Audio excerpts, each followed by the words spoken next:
ان کے میسیجز بھی میں دیکھ رہا ہوں، وہ بھی اپنے کارکنوں کو مطمئن کرنے کی کوشش کر رہے ہیں بالکل کہ ہم نے ایک بڑی پیش رفت کی ہے، اور ادھر ظاہر ہے کہ حکومت بھی ایک اپنا نقطہ نظر پیش کر رہی ہے، تو اس لحاظ سے تو ایک اچھا اقدام ہے۔ اب آگے توقع رکھنی چاہیے کہ جب قومی اسمبلی میں یہ حتمی طور پر منظور ہوگی قرارداد۔ ٹھیک ہے، اس پر سیاسی بیان بازیوں کا بھی تذکرہ رہا ہے، وہ بھی بڑا معاملہ گرم رہا ہے، لیکن ابھی مولانا طاہر اشرفی صاحب ہمارے ساتھ موجود ہیں، ان سے بھی جان لیتے ہیں کہ وہ کیا ڈیولپمنٹ ہیں، ان کے پاس کیا اس حوالے سے اطلاعات ہیں۔ مولانا صاحب السلام علیکم، بہت شکریہ جوائن کرنے کے لیے سر۔ وعلیکم السلام ورحمۃ اللہ وبرکاتہ۔ طاہر اشرف صاحب آپ بتائیے کہ یہ جو اب معاملات طے پا گئے ہیں تو اس کے نتیجے میں اب مطمئن ہیں آپ کہ اب صورتحال جو ہے وہ قابو میں رہے گی، اور یہ جو دھرنا ٹیکنالوجی ہے اس کے اب گریز کیا جائے گا، کوئی اس سے اب فریقین جو ہیں اس سے دستبردار ہو جائیں گے؟ بسم اللہ الرحمن الرحیم، بہت شکریہ شامی صاحب۔ میں سمجھتا ہوں کہ چونکہ دو چیزیں ہیں جو واضح کرنے والی ہیں۔ ایک بات تو یہ ہے کہ جو قانونی پروسیس ہے، چاہے وہ مقدمات کا ہے، چاہے جو یہ تنظیم ہے، اس کی واپس پابندی ختم ہونے یا نہ ہونے کا ہے، وہ قانونی طریقے سے ہی ہوگا، اور یہی اس دن طے ہوا ہے کہ اور دوسری بات جو قرارداد کی تھی حکومت کا اور ان کا معاہدہ اتنا ہی تھا کہ حکومت ایک قرارداد جو ان کے ساتھ طے ہوئی وہ اس قومی اسمبلی میں پیش کر دے۔ اب آگے اپوزیشن کیا کرتی ہے، کیا ہوتا ہے، کیا پروسیجر ہوتا ہے، وہ حکومت کی ذمہ داری نہیں ہے، حکومت نے اپنا کام کر دیا ہے۔ دوسرا، اسی قرارداد کے اندر بھی یہ بات آئی ہے کہ بھئی خارجہ پالیسی جو ہے وہ گروہوں اور جتھوں اور جماعتوں کے کہنے کے اوپر نہیں بنائی جا سکتی کہ کل کو کوئی آگے بیٹھ جائے وہ کہے آپ ایران سے تعلقات ختم کریں، پرسوں کوئی آ جائے کہ جی آپ سعودی عرب سے تعلقات ختم کریں، تو ایسا تو نہیں ہو سکتا۔ خارجہ پالیسی تو ریاست نے بنانی ہے، تو اسی قرارداد کا وہ بھی حصہ ہے۔ اور تیسرا حصہ اس قرارداد کا یہ ہے کہ یہ صوبائی حکومتیں جو ہیں وہ جگہ مقرر کریں جہاں کسی نے احتجاج کرنا ہے وہ جائے، جیسے لندن میں ہائٹ پارک ہے، باقی کئی دنیا میں جگہ ہے۔ یہ جو روزانہ رستے بند کر دینا اور پھر اس کے نتیجے میں نقصان، لوگوں کے املاک، یہ سلسلہ بند ہونا چاہیے۔ تو میں سمجھتا ہوں کہ اس معاملے میں طاہر اشرفی صاحب آپ یہ بتائیے کوئی ایسی قانون سازی ہوگی کہ آئندہ کے لیے جو دھرنے ہیں یا احتجاج ہیں وہ ایک مخصوص مقامات پر کیے جائیں، اور جو لوگ ان کو وائلیٹ کریں، جو سڑکیں بند کریں، جو شاہراہیں بند کریں، جو لوگوں کے راستے روکے، ان پر پھر سخت کارروائی ہو، ان کو سزائیں ملے، قانون ان کا ہاتھ روکے؟ ایسا ممکن ہو سکے گا؟ شامی صاحب اس حوالے سے پہلے بھی کافی پیش رفت ہوئی ہے۔ سپریم کورٹ، ہائی کورٹ کا بھی ایک حکم ہے جو اس دن راجہ بشارت صاحب نے بتایا، لیکن یہ بالکل اس پر قانون سازی بھی ہوگی۔ اس پر انشاءاللہ یہ بڑے کلیئر ہے، ریاست کلیئر ہے، حکومت کلیئر ہے کہ اب یہ سلسلہ بند کرنا ہوگا، کیونکہ اس طرح تو ملک نظام چل ہی نہیں سکتا ہے کہ آج کوئی نکلے، کل میں نکلوں، پرسوں کوئی اور نکلے، تو پھر تو یہ کیسے آپ نظام چلائیں گے؟ تو یہ ایک حکومتی سطح پہ، ریاست کی سطح پہ ایک چیز طے ہو گئی ہے کہ یہ سلسلہ کار اب بند کرنا ہوگا، اور ہمیں دوسری طرف بھی توجہ دینی ہوگی کہ ہمارے جو متشددانہ رویے ہیں، خواہ وہ پولیٹیکل لوگوں کے ہو، وہ بھی کل آپ نے دیکھا ہے کہ ہمارے سابق وزیر اعظم ہیں، انتہائی محترم ہیں، انہوں نے کیا جملہ استعمال کیا، خواہ وہ مذہبی لوگوں کا ہو، جو متشددانہ رویے ہیں۔ نہیں، وہ تو ایک قومی اسمبلی کے اندر ایک غیر محتاط الفاظ استعمال کرنا ایک اور بات ہے، سڑکوں پہ دھرنا دینا، قانون ہاتھ میں لینا ایک اور بات ہے۔ ابھی تو دیکھیں سپریم کورٹ کی ہدایات ہیں، ہائی کورٹ کے فیصلے ہیں، لاہور کی مال روڈ جو ہے اس پہ جلوس نہیں نکل سکتا، جلسے نہیں ہو سکتے، اس کے باوجود وائلیشن ہوتی ہے، قانون جو ہے وہ اپنا منہ دیکھتا رہتا ہے اور لوگ اس کو وائلیٹ کرتے ہیں۔ تو کوئی ایسا نظام کرنا چاہیے کہ جو لوگ ایسا کریں ان پر سخت سزا ملے، جو اس کی اپیل کریں، جو اس کے محرک ہوں، جو اس کا انتظام کریں، سب کو سزائیں ملے۔ شامی صاحب اسی لیے آپ نے دیکھا کہ یہ پہلا معاملہ ہے جس کے اندر ہم نے انہیں یہ نہیں کہا کہ ہم آپ کے جو مقدمات ہیں یا جن لوگوں نے وائلنس کیا ہے یا قتل و قتال میں وہ شریک ہوئے ہیں، مار دھاڑ میں شریک ہوئے، ہم انہیں چھوڑیں گے؟ ہم نے کہا عدالت کا پروسیس ہے، قانون کا پروسیس ہے، قانون کے ذریعے ہوگا جو بھی ہوگا. کوئی اس معاملے میں نہ کسی نے کوئی شورٹی دی ہے، نہ کوئی اس معاملے میں گفتگو ہوئی ہے، اور اس کی بنیادی وجہ یہی ہے جو آپ فرما رہے ہیں. بالکل اس کا پس منظر یہی ہے کہ یہ سلسلہ بند ہونا چاہیے، اور انشاءاللہ باذن اللہ تبارک و تعالی اللہ پاک نے چاہا اور ریاست نے جو فیصلے کیے ہیں اس پر عمل ہوا تو یہ سلسلہ بند ہوگا. ٹھیک ہے مولانا طاہر شریف صاحب، بہت شکریہ آپ کے وقت کے لیے. شامی صاحب، ابھی آپ نے ذکر کیا، یہ بڑا اہم پوائنٹ ہے کہ حکومت نے یہ پلان تو بنا لیا کہ آئندہ جو احتجاج ہیں، جلسے جلوس ہیں، یہ روکے جائیں گے. جیسا بھی آپ نے مالوٹ کا بھی ذکر کیا، تو اس کے باوجود یہ سب کچھ ہو رہا ہے. اس کے لیے کیا حکومت اتنی تمام سیاسی جماعتوں کو اس کی پابندی کرنی چاہیے، تمام مذہبی جماعتوں کو پابندی کرنی چاہیے. نہ کسی کو یہ ضرورت ہی نہیں ہونی چاہیے کہ اس طریقے کے اقدامات کرے، اعلانات کرے، اس طرح احتجاج کرے. احتجاج حق ہے، بالکل آپ ڈیمانسٹریٹ کر سکتے ہیں، بالکل کر سکتے ہیں، اس کا ایک طریقہ ہے. اب دیکھیے، ابھی ہمارے سوشل میڈیا پہ لوگ بھیج رہے تھے کہ دیکھیے جی لندن میں پولیس جو ہے وہ کس طریقے سے بیہیو کر رہی ہے لندن میں مظاہرین کے ساتھ. تو دیکھنے کی بات یہ مظاہرین کیسے بیہیو کر رہے ہیں. وہاں تو وقت طے ہوتا ہے، جگہ طے ہوتی ہے، لوگوں کی تعداد طے ہوتی ہے کہ اس مقام پر اتنے بجے سے لے کر اتنے بجے تک اتنے افراد یہ احتجاج کریں گے، اور وہ پورے ڈسپلن کے تحت کرتے ہیں. آپ بھی ایسا کر لیجئے. یہ تو نہیں ہے نا کہ آپ احتجاج شروع کریں، میری زندگی آپ عذاب میں ڈال دیں. بالکل لیکن آپ کو میری زندگی میں خلل ڈالنے کا حق نہیں ہے. بالکل. اور وہ بھی نور القادری صاحب کہہ رہے تھے نا کہ بھئی رستے میں رستہ روک کے تو آپ نماز بھی نہیں پڑھ سکتے. بالکل نماز پڑھنے کا حکم نہیں ہے. بالکل تو آپ دوسروں کی گاڑیاں روک لیں، ایمبولینسیں روک لیں، اور ایک بالکل ٹریفک جو ہے اس کو چلنے نہ دے. یہ اب ختم ہونا چاہیے. اس میں کوئی پائیدار انتظام کرنے کی ضرورت ہے. بالکل. اور تمام سیاسی جماعتوں کو وقتی مفادات سے اوپر اٹھ کے قانون بن جاتے ہیں، امپلیمنٹ نہیں ہوتا، اوپر اٹھ کر یہ طے کر لیں، آپس میں بیٹھ کر ایک ضابطہ اخلاق میں دستخط کر دیں. بالکل ٹھیک ہے. بہرحال اب لیگل اسپیکٹس جان لیتے ہیں جو سارے معاملات ہیں اس معاہدے کے. کامران مرتضیٰ صاحب ہمارے ساتھ موجود ہیں. کامران صاحب السلام علیکم. وعلیکم السلام. کامران صاحب یہ بتائیے کہ آج شیخ رشید صاحب کی گفتگو سے یہ اندازہ ہوا کہ وہ کوئی ریفرنس نہیں بھیج رہے شاید سپریم کورٹ میں، کیونکہ انہوں نے کہا یہ ایک سیاسی جماعت ہے اور ہم اسے تسلیم کرتے ہیں. تو یہ ایک سیاسی جماعت جو ہے، جب انہوں نے پہلے فیصلہ کیا تھا کہ اس کے خلاف اینٹی ٹیررزم ایکٹ کے تحت بھی کارروائی ہوگی، اسے دہشت گرد بھی قرار دیا جائے گا، اس پر سپریم کورٹ میں بھی ریفرنس ہوگا، تو یہ کیا کوئی ڈو مور نہیں تھا؟ یہ کوئی اس میں دونوں کارروائیوں کی یک وقت کوئی قانونی طور پر گنجائش ہے؟ دونوں میں اصل میں جو بنیادی عادت تھا وہ بھی غلط تھا. ATA کے تحت جو انہوں نے حکم دیا تھا وہ ایک تو بغیر سنے دیا تھا، اس وجہ سے غلط تھا. دوسری بات اس میں یہ تھی کہ کسی پولیٹیکل پارٹی کے خلاف ATA میں کوئی ایکشن نہیں دیا جا سکتا. وہ پولیٹیکل پارٹی جو رجسٹر ہے اور جس کے جو آگے MPs وغیرہ بھی موجود ہے، تو وہ دو کاؤنٹس پہ غلط تھا. اور پھر انہوں نے کہا کہ جو الیکشنز ایکٹ کی دفعہ میرا خیال ہے 212 یا 213 ہے، 212 ہوگی شاید، تو 212 میں جو ہے نا وہ پھر ریفرنس جو ہے نا وہ کر سکتے ہیں، الیکشن کمیشن کو اپروچ کر سکتے ہیں، یا اس کے بعد پھر اس کے بعد جا سکتے ہیں سپریم کورٹ میں ریفرنس اس کا فائل ہوتا ہے.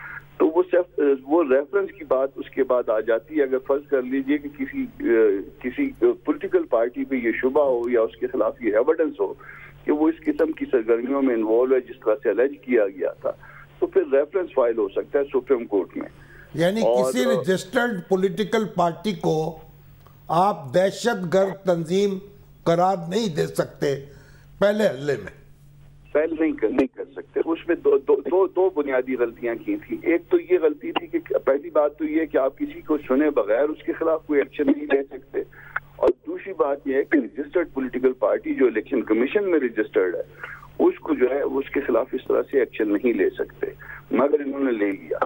پھر انہوں نے کہا کہ جی وہ ڈرافٹ بن رہا ہے اور اس میں ریفرنس فائل ہونا ہے 212 یا 213 کو انووک کرنا ہے، تو وہ بھی انووک نہیں ہوا اور اب وہ ریفرنس بھی سنا شاید کہ فائل نہیں ہوگا. تو اس کا مطلب یہ ہوا کہ پہلا بھی عمل غلط تھا اور دوسرا تو پھر انہوں نے کیا ہی نہیں.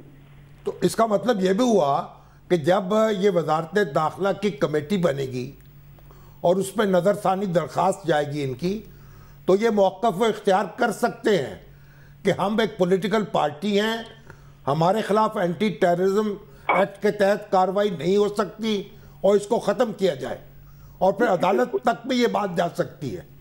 جی بالکل جا سکتی ہے، بالکل جا سکتی ہے. یہ اس میں تو پہلے تو ان کی طرف سے شاید جو ہے نا وہ اس آرڈر کی ریکالنگ کی درخواست آ جائے جو انہوں نے ATA میں کیا ہے، اور شاید یہ معاملہ وہیں پہ ختم ہو جائے.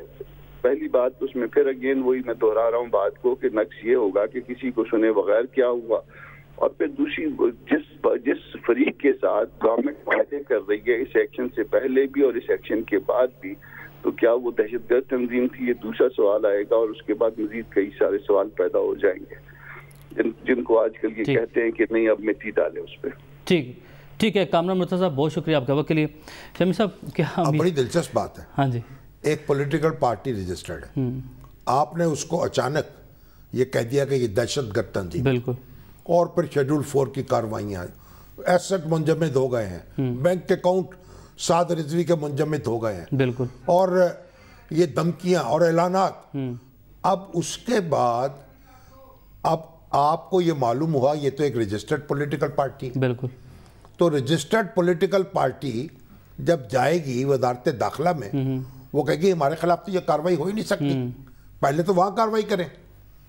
آپ دیکھیے کتنی جماعتیں ایسی ہیں ماضی میں کہ وہ ان کے ارکان نے دہشت گردی کی کارروائیاں کی ہیں. MQM کے کتنے لوگ کرتے رہے، پیپلز پارٹی کے متعلقین کتنے کرتے رہے، خود PTI کے جلسے اور جلوسوں میں شریک لوگ جو ہیں وہ کیا کرتے رہے. بالکل. تو اب جب ایسی کارروائیاں ہوتی ہیں تو انڈیویجولز پر جو کارروائی کرنے والے ہیں ان پر مقدمے قائم ہوتے ہیں، ان پر کارروائی ہوتی ہے. اور ہم یہ کہتے ہیں بار بار، دہشت گرد تنظیموں سے رابطے کرتے ہیں، مذاکرات کرتے ہیں، کہتے ہیں پولیٹیکل پروسیس میں لے کے آؤ. اب یہ جو پولیٹیکل پروسیس میں موجود ہے اس کو آپ دہشت گرد کیسے قرار دیں گے؟ ٹھیک ہے. تو گویا جو کارروائی ہوئی ہے اور جو پہلے دن اعلانات ہوئے ہیں وہ بغیر سوچے سمجھے ہوئے ہیں، بے سروپا ہوئے ہیں، اور نتیجہ خیز نہیں ہوں گے، اور قانون کی عدالت میں ان کو ایک مضبوط ہوگا ان کا مقدمہ. کیا شیخ صاحب خود کہہ رہے ہیں کہ یہ پنجاب کی تیسری بڑی جماعت ہے. بالکل. تو پھر تو بات ختم ہو گئی. تو یہ پہلے نہیں پتا تھا، جلد بازی میں کیا. ان کے پاس ماہرین قوانین جو ہیں بابر اعوان صاحب ہیں، جلد بازی میں کیا، بغیر سوچے سمجھے کیا، بغیر دیکھے بالے کیا، جو کچھ بھی کیا دھرا آپ کے سامنے ہے. ٹھیک ہے، سامنے آ گیا. اچھا سر، اس پہ جو ایک اور معاملہ ہے، میکنزم بنایا جانا ہے دہشت گردی کے خلاف جو شیخ رشید صاحب نے بنانا ہے. اس میکنزم اور نئی اسٹریٹجی کی کتنی اشد ضرورت ہے موجودہ صورتحال میں؟ وہ جب لائیں گے باتیں تو بہت ہوتی ہیں، بالکل، دعوے بہت کیے جاتے ہیں، ہوتا کچھ نہیں. جب کچھ کر کے دکھائیں گے تو پھر پتہ چلے گا. ٹھیک ہے. ابھی تو دعوے ہیں اور وعدے ہیں. شیخ صاحب کی پہلی پریس کانفرنس دیکھ لیں، بالکل، اور آج کی دیکھ لیں، تضاد پائے جا رہے ہیں، بدلا ہوا زمانہ ہے. بالکل. تو جو حکومتی رویہ ساری اس کی خود ہی نفی کر رہے ہیں. اس میں ایک اور اہم پہلو نکلتا ہے، ایک اور اہم جو اس میں اینگل نکل رہا ہے ساری صورتحال میں، وہ سیاسی بیان بازی ہیں. سیاسی بیان بازیوں کا ذکر کیا جا رہا ہے، ایک دوسرے پہ الزامات لگائے جا رہے ہیں. آج بھی وزیر داخلہ نے بھی ذکر کیا، وزیر اعظم پاکستان عمران خان صاحب نے بھی تقریب سے خطاب کیا، اس میں بھی انہوں نے دوسری جماعتوں پر الزامات لگائے. تو اس ساری صورتحال میں شاہد خاقان عباسی صاحب کا بھی کل ہم نے دیکھا قومی اسمبلی میں جس طریقے سے انہوں نے جو گفتگو کی وہ نہیں سب کہنے کرنی چاہیے تھی. تو انہوں نے کیا کہا پہلے وہ دیکھ لیتے ہیں، اس کے بعد پھر اس پر مزید بات کرتے ہیں. جی شاہد خاقان صاحب آپ بات کر رہے ہو نہیں، آپ اپنا لینگویج کا آپ ہمیشہ جو اس طرح بیہیو کرتے ہیں، آپ کو بھی میں وہ کام کروں گا. آپ اپنے حد میں رہیں، آپ بھی اپنے حد میں رہیں. آپ جو ہے نا اپنے حد میں اپنی سیٹ پہ جائیں. تو شامی صاحب، شاہد خاقان عباسی صاحب سابق وزیر اعظم پاکستان رہے ہیں. انہوں نے کل جو گفتگو کی ایسی بات کی کہ جوتا اٹھا کے